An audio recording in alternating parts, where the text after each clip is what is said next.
وعلیکم السلام ورحمۃ اللہ وبرکاتہ۔ یہ پوسٹ پڑھنے کے بعد جس میں یہ کہا گیا کہ ستار یعنی کہ آلۂ موسیقی جسے میکائیل علیہ السلام نے ایجاد کیا، نعوذ باللہ، اور پھر اللہ تعالیٰ پر جھوٹ باندھا جا رہا ہے کہ آدم علیہ السلام کا جب پتلا یعنی کہ مٹی سے جب تیار کیا گیا اور پھر فرشتے نے اسے بجایا تو پتلے میں حرکت آ گئی اور پھر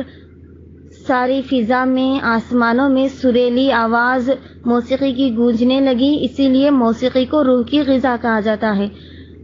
ضرور بضرور اس پوسٹ کو بنانے والا بڑا ہی جاہل انسان ہے جو موسیقی کو حلال کرنے کے لیے اللہ کے مقرب فرشتوں پر جھوٹ باندھا، خود اللہ تعالیٰ پر اس نے جھوٹ باندھا کہ اللہ تعالیٰ نے موسیقی کو حلال کرایا اور روح کی غذا قرار دیا، نعوذ باللہ۔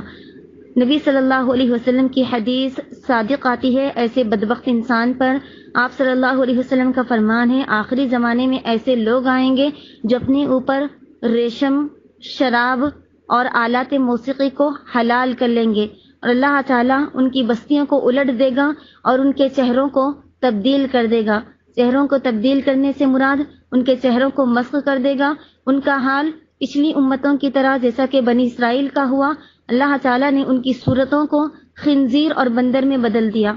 اور یہی لوگ ہیں جنہوں نے موسیقی کو اپنے اوپر حلال کر لیا، اور یہ اس حدیث کی زد میں آ جاتے ہیں۔ جو لوگ یہ کہتے ہیں کہ موسیقی روح کی غذا ہے، ایسے لوگوں کو انتظار کرنا چاہیے اللہ کے عذاب کا کہ اللہ ان کی صورتوں کو بندر جیسا بنا دے یا سور جیسا بنا دے۔ واللہ اعلم، والسلام علیکم ورحمۃ اللہ وبرکاتہ۔